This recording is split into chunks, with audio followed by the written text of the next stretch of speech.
আসসালামু আলাইকুম। আমরা আছি পাবনা জেলার পাকশীতে ফুরফুরা দরবারের ৭৪তম বাৎসরিক ইসালে সওয়াব মাহফিলের। এটা হলো ভান্ডারখানা। আজকে জুমার দিন, জুমার নামাজে যত মুসল্লিরা আসবে সবাই এই দরবারের পক্ষ থেকে মেহমানদারি করানো হয়। এই জন্য এখানে বড় বড় ডেকচিতে বড় বড় হাঁড়িতে রান্না করা হচ্ছে। দরবারে ফুরফুরা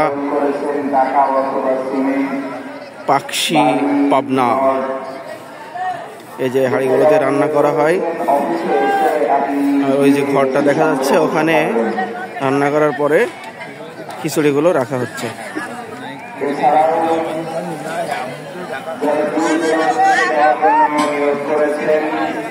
নিয়ে যাবেন, আপনারা চাইলে আপনার সহযোগিতা পৌঁছে দিতে পারবেন।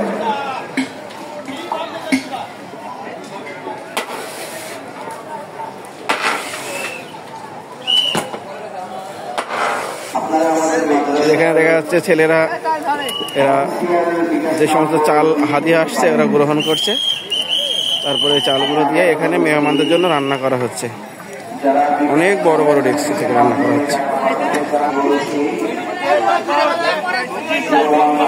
আলহামদুলিল্লাহ, এই ভান্ডারখানার দায়িত্বে আছেন আমাদের এলাকার চাচা, মিজার চাচা। আলহামদুলিল্লাহ। এখানে রান্না চলবে কয়টা পর্যন্ত? 12টা পর্যন্ত। আলহামদুলিল্লাহ।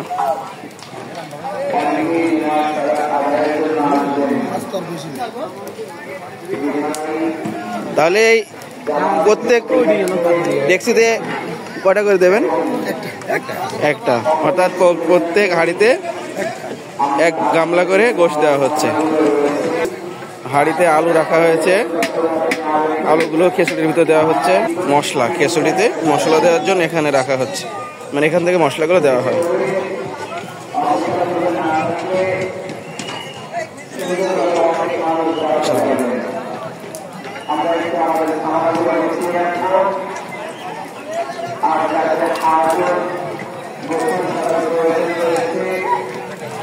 এইদিকে আমরা আরেকটা রান্নার শাড়ি দেখতে পাচ্ছি।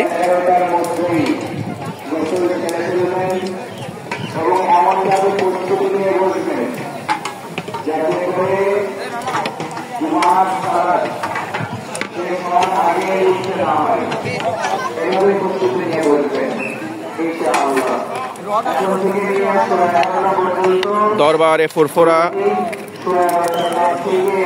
পাকশী পাবনা বাৎসরিক ইসালে সওয়াব মাহফিলের মুসল্লিদের জন্য রান্না করা হচ্ছে।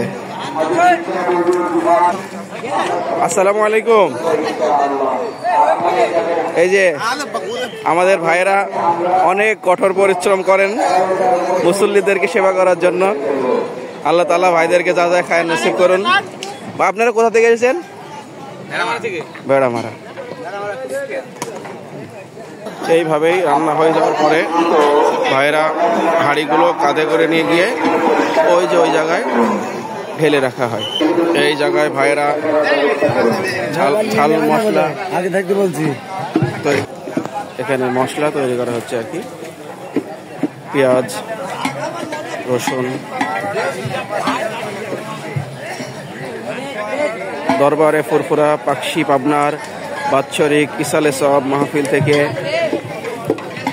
দোয়া চেয়ে বিদায় নিচ্ছি। আসসালামু আলাইকুম ওয়া রাহমাতুল্লাহ।